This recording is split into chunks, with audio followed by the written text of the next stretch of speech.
Hello everyone, I'm Arali and welcome to my Shing Jea Island video. Yes, beautiful Shing Jea Island. Now before I get into the actual video, I do want to talk about a little bit the premise of the video. So I had some people on stream ask for more lore videos concerning Kantha and stuff like that. The only problem that I have with that is that I'm not sure what ArenaNet is really going to use. I don't know where they're going to take the story. I don't know what in the lore of Kantha is going to be really important to talk about. So I have talked about pretty much some stuff in the Echabald Forest and some of the Jade Sea, and I do want to kind of talk about the area. That's kind of what this video is going to be about, specifically about Shing Jea Island, because we do know that that's where we're going. And I kind of wanted to make this video for people that did not play Guild Wars 1, you know, the people that didn't get to see all that when it was first released way back when. So I wanted to make a little video visiting all the different areas and stuff, because I don't know exactly lore wise what to talk about. I don't know what's going to be important, and I hate to waste all this effort into videos that maybe aren't going to pan out to be anything really. So I think this is going to be a really nice video for the people, like I said, that did not play Guild Wars 1. I will have some footage in the background for you guys to look at, and we'll go to different areas and we'll talk about the most important parts and maybe speculate on how it could have changed or whatever. And if you guys enjoy this video, please subscribe to the channel. I would really appreciate it. Leave a like, comment, tell me what other stuff you'd like to see. I've been getting a lot of positive comments on people are really happy with the lore stuff, but just give me some subjects to talk about, some ideas that you would like to hear my opinion on or something, and I would really appreciate that. But yes, so let's get started. So beautiful Shing Jea Island. When Guild Wars Factions released, which was the first expansion slash standalone campaign, this is where you start your game, was on Shing Jea Island, and it's this monastery that you are a student of, and this is kind of where the story starts. It deals with the afflicted. You meet a Master Togo and you meet some other important characters for the story and stuff like that, but this is pretty much the place where you start. Now Shing Jea Island is very beautiful, has a lot of different environments, there's a lot of different areas, and even going through like recording the video for this video actually was really interesting, because I get to like see all the little corners and all the different details and stuff like that, and I kind of speculated as I was walking around like what could possibly be going on there or what we could see and stuff. So of course Shing Jea Island is famous for the monastery, which is Shing Jea Monastery, and that's the initial outpost that you're at, and that's where your teachers are. That's where you get your first quests and stuff like that. Now this actually has a couple of areas that connect to it. The first one is the Monastery Overlook, which is like the tutorial area, I want to say, and that's kind of where they teach you about the game and stuff like that. They show you the skills and you kind of go back there to learn about the mechanics and stuff of the game, and it's just this overlook that kind of overlooks actually into Seitung Harbor, which is an area we're going to talk about later on as well. And another area that connects to Shing Jea Monastery is Linuk Courtyard, and that's where you meet Master Togo for the first time, and it's this really cool area where he kind of just stands on top of this plateau that has this like dog line on it, and it like oversees the whole monastery, and it's really beautiful. But that's pretty much Shing Jea Monastery. It has merchants, things like that, you know, crafters. It has like all kinds of information about the game and stuff. That's pretty much your starting area. We were not able to go inside of any buildings. That was like a staple of Guild Wars 1. We didn't actually see inside of any of the buildings, so we didn't actually see what the monastery looks like. But in Guild Wars 2, I'm pretty sure they can do some really nice stuff with showing us like the inside of the monastery and stuff like that. That'd be really cool to see. So then we move out from the Shing Jea Monastery into Sunqua Vale, and for the Guild Wars 2 players that have been playing for a few years now, you will kind of recognize that name. So Sunqua Peak, the fractal, was named after Sunqua Vale, and apparently it takes place on this mountain that you see in Sunqua Vale. Now the Sunqua Peak fractal does not have that many areas that coincide really with the original area, and there's not too many areas where I could like draw comparisons to. Like there's not that many areas where I'm like, okay, this is exactly what this area is, but there's a couple of places where I could maybe think, oh, this is maybe what they used, or this was the inspiration for this area. Now we'll talk about those. So when you move into Sunqua Vale, you kind of get this overlook of this valley. It's this beautiful green valley, and you know, there's monsters. Mantids are like one of the main enemies on the island and stuff like that, and you see a bunch of those. But to your left you have Cabo Cemetery, which is a small cemetery. There's a tutorial quest that you do. I don't know if this is going to be important later on, probably not, maybe, I don't know, but it's a small little cemetery. Then you kind of move forward and you go past Tsumei Village, which I will talk about later as well. But when you go past there, you actually go to Lake Puang or Puang. I'm not sure. I'm gonna butcher a bunch of these names, but this is for that half of the island that's like the middle of the island, and apparently this is where like all the water kind of flows from the island, kind of flows through there at some point, that it kind of connects to like the other areas of the island or whatever. And this is really interesting because it's this little lake that's surrounded by waterfalls, and there's a little island in the middle with a tree on it, and there's a bunch of naga around that you have to defeat and stuff. But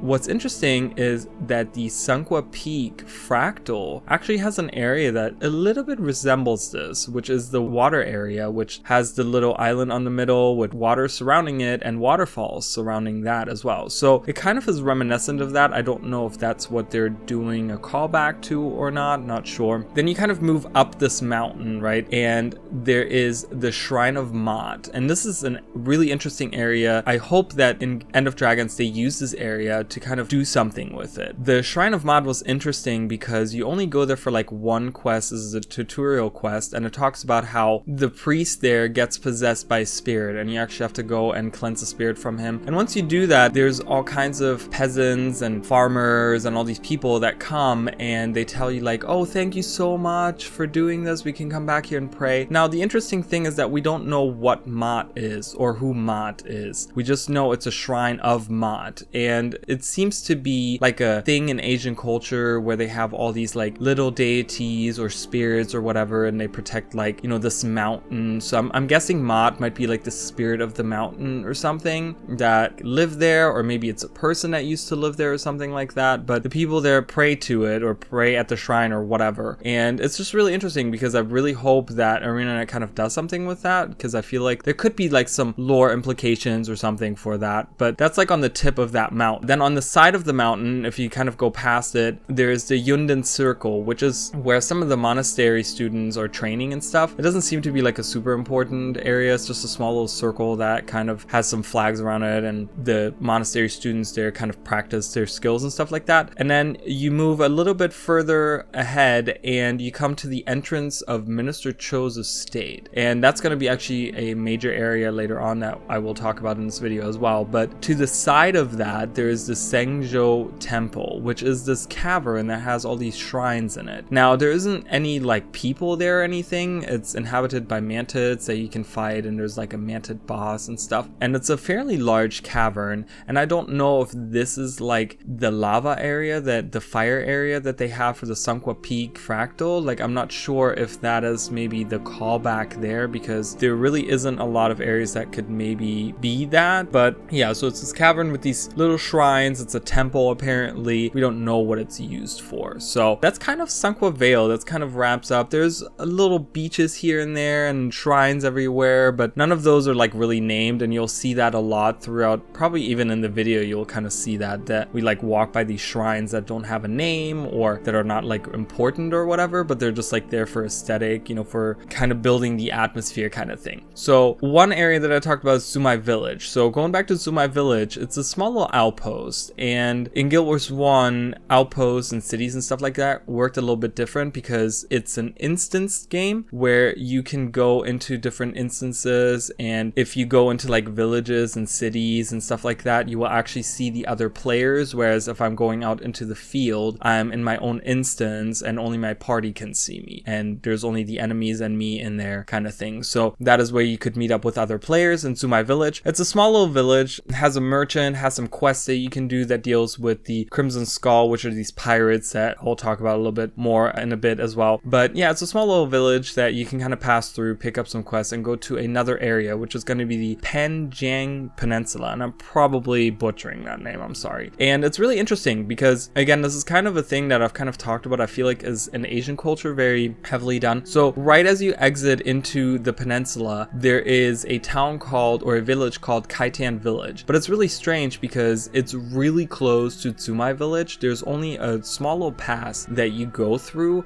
and then there's a little shrine in that pass, and then you're in this new village. So it's really weird that they would like name it a different village even though they're like right next to each other. Not sure if that was meant to be like a thing where like Asian culture, they like to like name all kinds of little things. We'll talk about that in a minute too, but I don't know. But it's a peaceful little village that has like all these fields and stuff stuff. It's really pretty, and you can kind of see like there's millers around, and there's like these leather worker people, and there's another little arena for monastery students to like practice and stuff, and it's really cool. And you can move out from there, and there's a little cave. It's called Raijian Cave, which has this like giant bell in it, and it doesn't have any significance really. There's like a little quest that you can do, tutorial necro quest you can do there, but other than that, that cave doesn't really do much. And then another area in the peninsula is going to be Port Kaimu, which is a base of the Crimson Skull, which is this pirate group. And like I said, we will talk about those. There's going to be another part we'll talk about them. But yeah, so you have that Port Kaimu, and the interesting part about Port Kaimu is the dragon statue at the very end. And I've talked about these dragon statues so much in the past, but I always want to point that out because in my lore theory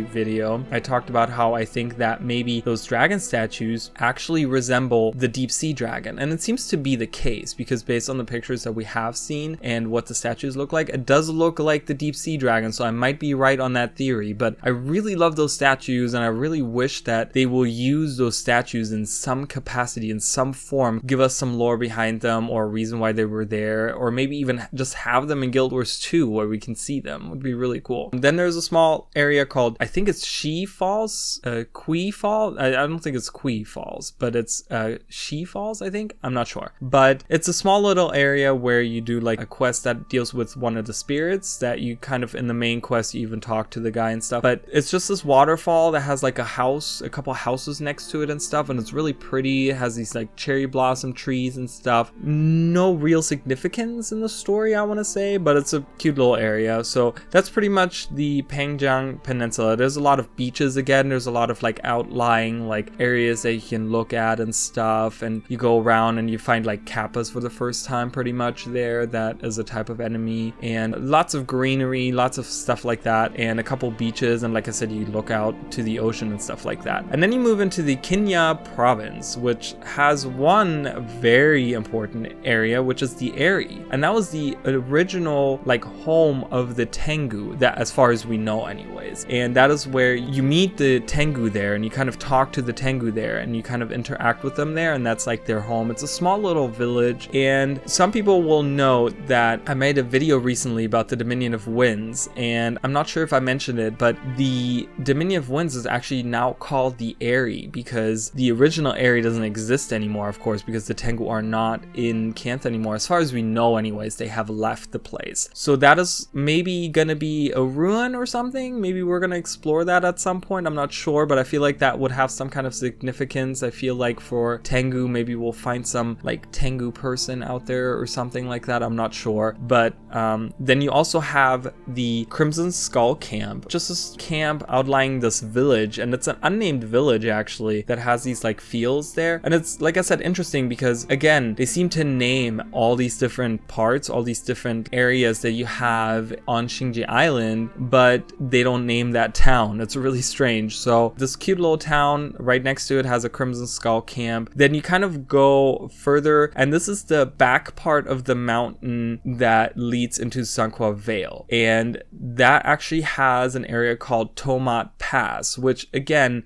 the whole Mot thing comes back up because this is Tomat Pass. So it seems to again kind of reference this Mot or Tomat or whatever, or Tumat. I'm not sure how to say that, but it kind of seems to again talk about Mot, and I don't know who that is. We don't know what that is, but this is a pass. You could kind of say like it leads to Mot Shrine, and that kind of gives you the name there a little bit, I guess. I don't know if that is the reference there or whatever, but I feel like that might be important if we're talking about Mot, or if you will ever find out what that means or whatever. And then right outside of that, you have the Seitung Woods, which is really funny because again, this is like this tiny little area that just has some mantids and a mantid boss in there, and it's this just small little forest, and they have like these 3 signs around it that tell you like this is the Seitung Woods, and it has no significance whatsoever. It's just this tiny little little, with like small little trees. I mean, they're not even like big trees or anything. It's just this like small little area with these small little trees. And yeah, that's just called the Seitung Woods. And then you go off to like pretty much the coast, and there's an island called Ongsang Island. And that's really interesting because there's actually a minister called Ongsang. And I'm not sure if that is like part of like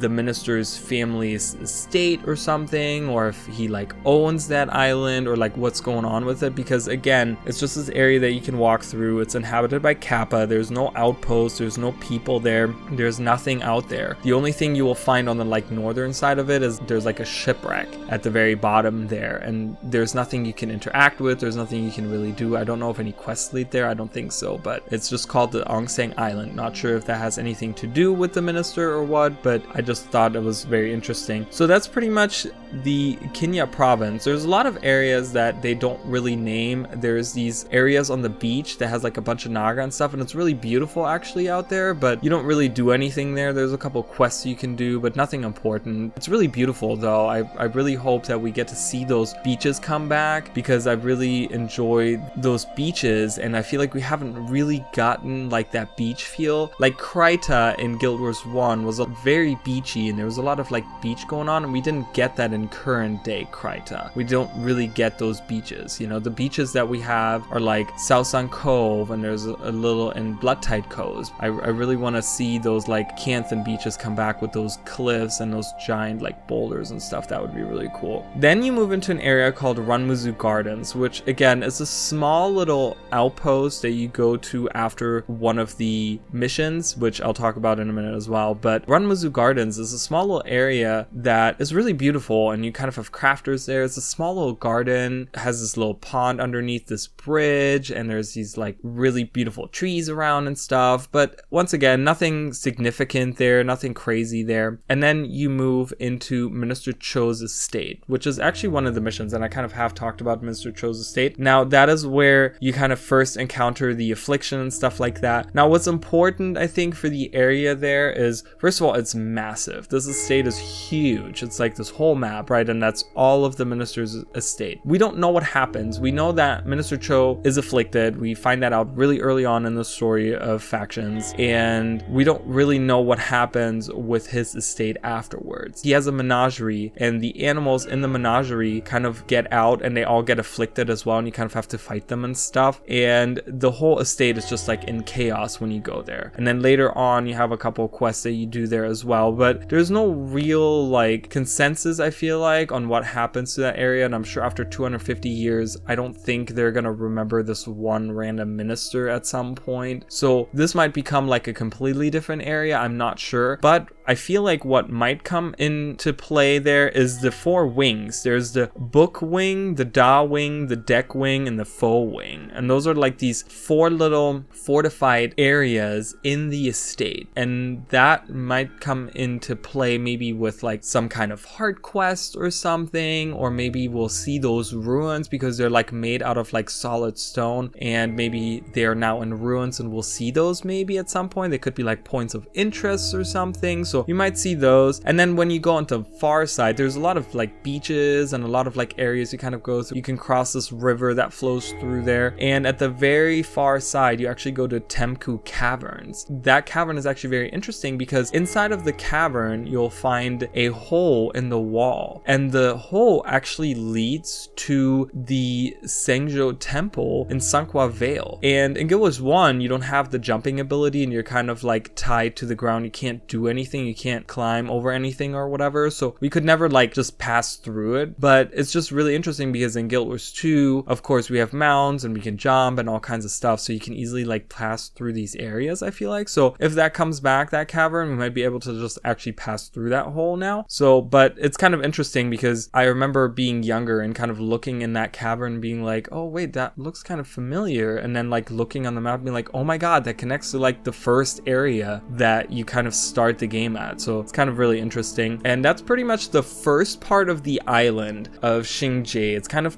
cut into two different parts. So once you're done with that area, you actually go back to the monastery and you move to the other side of the island. Now, to access the other side of the island, you actually have to go through Linnock Courtyard, and then you exit pretty much out the back gate, which leads you to a Saoshang Trail, which is a small little area that you kind of walk through. It's really beautiful. It's very cinematic, I feel like, in a sense, because as you like walk down this trail, you can actually look at the monastery overlook that's to the one side, and then on the other side you actually see Seitung Harbor, which is the other big outpost on Shing Jea Island, and it's kind of an important because it's the like main harbor for the island and stuff. So it's kind of really cool because you like walk towards the city that you can kind of see, this little village that you can see, and it's just really cool. It's a really small area. I have in my map discussion video kind of theorized that maybe they will completely skip having that being an area and have the monastery and Seitung Harbor be like one big town, just because through development and stuff like that, the towns kind of grew and they grew together because they're really just a small trail apart from each other. And now that we have mounts, it would be just really easy to fly from one area to the next. So I don't think that area is going to be super important. And then we move into actual Seitung Harbor, which, like I said, is the like main harbor and stuff. And we have seen this in the fishing and skiffs preview stream that they had. They kind of have shown Seitung Harbor, and it's really interesting because they kept like just looking at the water in the stream, and I kept on laughing because obviously they were trying to like not spoil anything that is happening like in the town, in the harbor or whatever, and show any of that stuff. So you kept seeing the cameras just pointing at the water, which I was just like laughing at. And then there was one point where they were kind of playing around and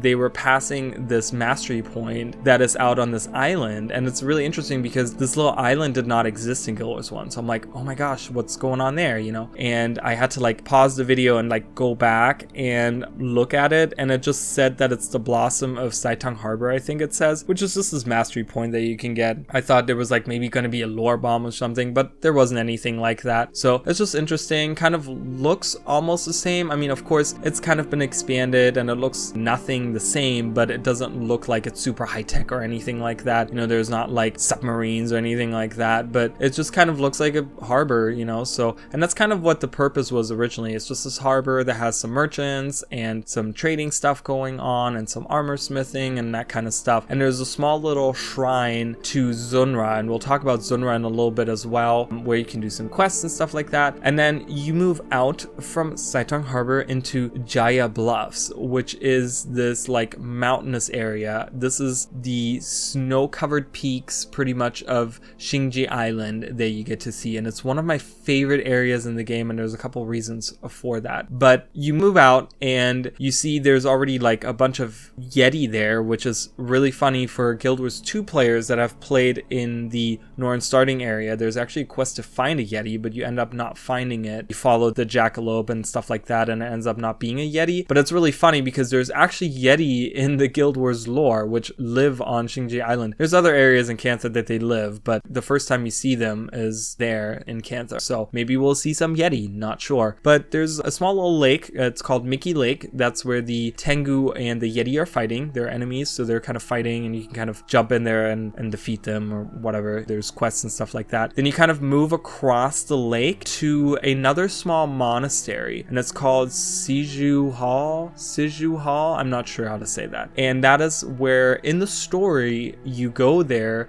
because you want to ask the monks that live there if they have a solution for the affliction, if they have some kind of like remedy or they can help with it or whatever, only to find out that they have been taken over already by the affliction, and you kind of kill them all and then you move on. And it's separated from the actual mainland. It's like an actual island, like a cliff, like way up in the sky, and it's separated by like these couple bridges that you can go on. It's really cool, but there's not much to do. Again, it's just the main quest kind of brings you there. And then as you like head back over Mickey Lake, you can see the highest point of the mountains, which is called Zuyun Point. And I love that area. That exact area in the game is so beautiful because you don't only get to see across the land and stuff, but you also get to see down into the valleys. And there's actually some really interesting, and I think particularly for Guild Wars 2, some interesting points of interest, quote unquote, that you can actually see from those cliffs cliffs way up high from those mountains, because you will look to like one side and there's these houses on the cliff side, and it's really cool because you don't ever get to go there and you don't know how these people like live up there, or are they caught by the affliction? They seem to be very like isolated away from the main area, so how do they live out there? And then you also look like down into the valley and there's actually like this really big port town, and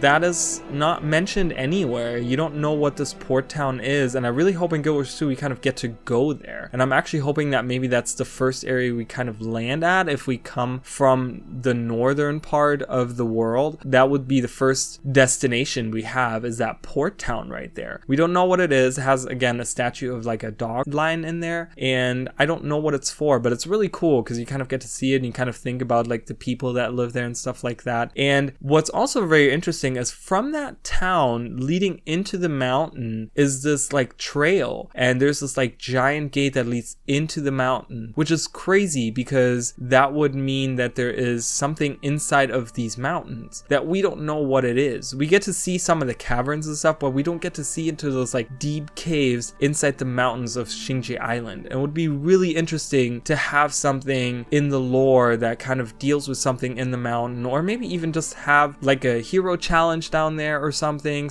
we can commune with, or a mastery point or something. Like, I really would love to be able to go inside the mountain and like do something in there, and even just going to that little town would be really cool. And there's also to the side, there's like another town off to the side that has this livestock, like animals in there and stuff, and it's a small little town. Again, we don't get to go there, we don't know who lives there, we don't know their story and stuff like that, and if we're even gonna see it in Guild Wars 2, not sure. But that's pretty much Jaya Bluffs. It's a really beautiful area. I really love it. It's just infested with Tengu and Yeti, and there's a couple quests you can do, and I used to go feather farming there. So for anyone that played Guild Wars 1, I used to go feather farming there. That was like one of the areas you could kind of do that. But yeah, so, and then you kind of move from Jaya Bluffs through the Kanai Caverns, which is like the home of the Yeti kind of. That's like the last part of Jaya Bluffs, and that's kind of where they lived. You see all the carcasses and the bones of the animals and stuff that they ate, and probably the people too. And you kind of move through that cavern into Haiju Lagoon, which is another very beautiful area of Shing Jea Island. It is named after the lagoon that's like right in the middle. It's this like huge lagoon that actually has like this special effect when you walk into the lagoon. It actually gives you this boon, and it's reminiscent of the font of Maguma that we get in the Maguma jungle, that was also a callback from a boon that we got from Guild Wars 1. So I could kind of see maybe going back to Haiju Lagoon and getting another boon, something that heals us or something per second or something like that. That would be really cool. And then it has in the lagoon, there's a little island. It's called Tai Pao Island, and that island is actually interesting, and I will talk about that in a minute. But before you actually get to the lagoon, you walk through this little village called Jatun Village.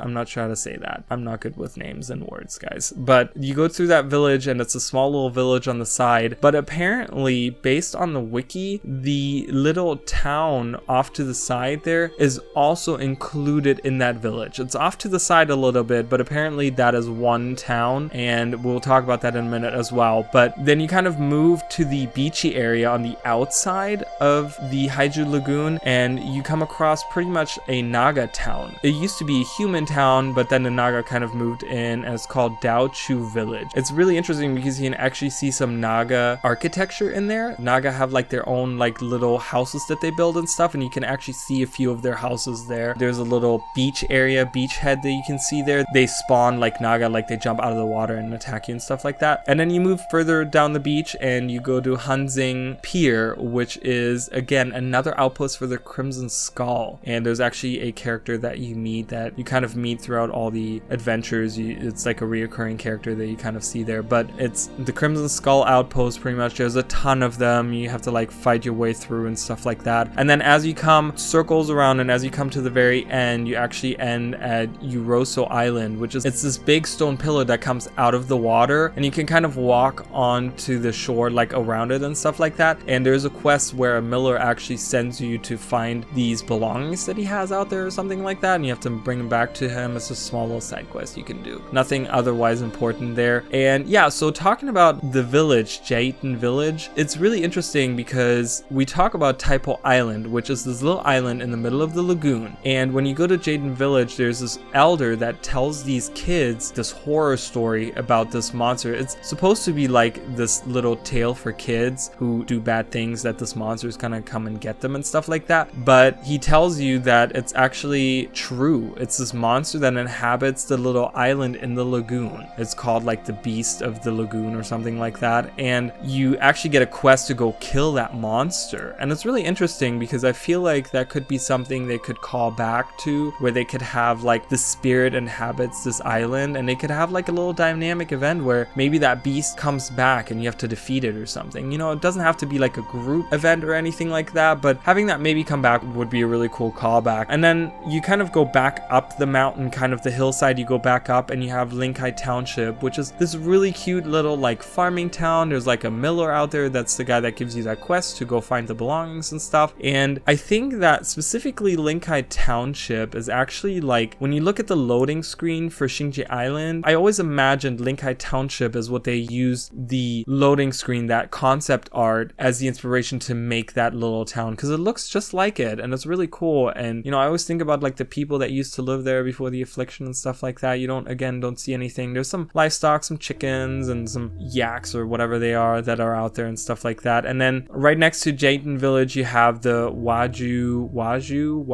Falls, which is again just this waterfall, and further up you can cross the river and that leads into those falls. You can kind of cross across those bridges and stuff. But that's pretty much Haiju Lagoon. Again, lots of beaches and a lot of different areas that you can go and see, and it's really beautiful, and you get some interesting enemies there as well. There's like a off to the side you can find some oni, you know, them of course appearing out of nowhere. Really beautiful area leading into Zen Daijun, which is like, I feel like one of the most important areas of Shing Jea Island just because of what it's named after. Zen Daijun is the valley that holds the Daijun Library, which that is where you in Guild Wars factions find out that Shira has returned, because you actually see his like, I guess, guild symbol, I think they call it or something. They see his symbol on the ground and they know Shira has come back. But I think it's really interesting because now we have the like book reading mechanic in the game, and it would be really cool to be able to like read some books or something there, because in Guild Wars 1 you don't really get to do anything there. You see the scrolls that they have there and it's not really like full of anything. It's just this like empty room and stuff. It'd be really cool to have like a mechanic where I can actually read some of the scrolls or read some of the stuff that's there. Maybe have that be some kind of like outpost or something. Have some merchants there. I'm not sure, but it would be really cool to have something there with the Daijun Library that's like right in the middle of the valley. You have the Gachu Cave that's like on the outlying on the most southern part there, kind of leading out to the ocean. You could kind of look out at the ocean there. There's really nothing to do in that cave. There's just like enemies and a couple of gates in there for no reason whatsoever. You can kind of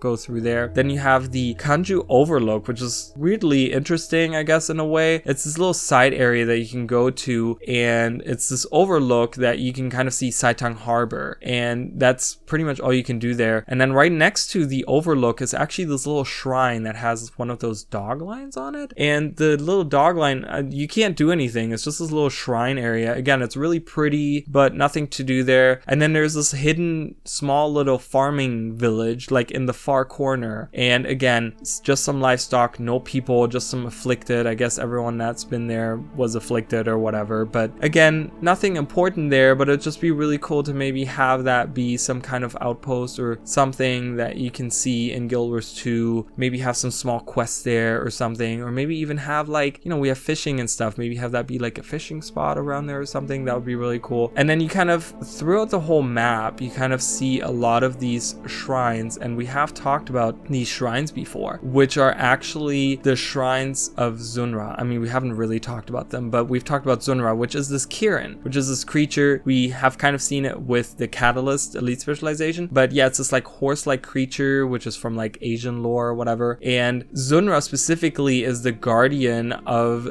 Zen Daijun, and you can summon him at the shrines by ringing the bell, and he comes to help you, and he helps you like cleanse the affliction from the valley. And it's really interesting because I really feel like that could be important in some shape or form, especially especially because the Kirin also have like a celestial form. There's a celestial Kirin and stuff like that, and I've like theorized that maybe the celestials have something to do with the dragons in some shape or form. So that's really interesting to me. I really hope that we get to see Zunra be the protector of Zen Daijun, or maybe we can interact with it, or there's some kind of lore that we can talk to someone about. So, and then there's a small little lake there as well. It's called Tai Lake, and Kai Beach, which is just like small little, again, like a harbor slash beach kind of thing that has a boat that's anchored there. Nothing important in the story, nothing ever you really go to and see or do anything with, but again, they kind of name all kinds of different small little areas. Again, that might be like an area where you can fish or something like that, not sure. And Tai Lake, same thing there. But those are pretty much all the areas of Shing Jea Island. And then there's one more small area outside of Shing Jea Island, which is the Shing Jea Arena. And they have already talked about this on stream. They talked about how that is going to be the new guild hall, and it looks really pretty from what we have seen and stuff. But that used to be the original PvP arena for Shing Jea, and that actually is also where you fight the very last boss of Winds of Change, which is the very last release for anything Cantha that we have seen in Guild Wars 1. So we have done a playthrough of factions on my channel, and we have also done a playthrough of Winds of Change. So if you guys want to see that stuff, you can go on my channel and look at some of the live streams that I have for Guild Wars 1. But yeah, so other than that, that's it. I think that is pretty much all of Shing Jea. I think I've gotten most of the things covered here. So I hope you guys enjoyed this, and I hope for the people that did not get to play Guild Wars 1, you kind of enjoyed this like preview look of like what we veterans of Guild Wars 1 kind of have seen and experienced and stuff like that. And maybe you can kind of understand the hype now for some of us that are really happy to go back to Cantha, because it's a really beautiful land. And yeah, and I hope you guys enjoyed this. If you guys like this video, let me know down below in the comments too if you want to see other areas. I would love to talk about the other 3 areas, which is Kaineng City, Echowald Forest, and the Jade Sea. I have talked about, like I said, about the Echowald Forest and the Jade Sea, but I would like to actually talk about the different areas and stuff. If you guys are interested in that, let me know down below, and I would love to make another video like this. And once again, I would like to say that if you enjoy the content, please make sure that you subscribe and let me know what you guys think. Let me know other stuff you'd like to see, and I'll see you guys in the next video. Bye guys!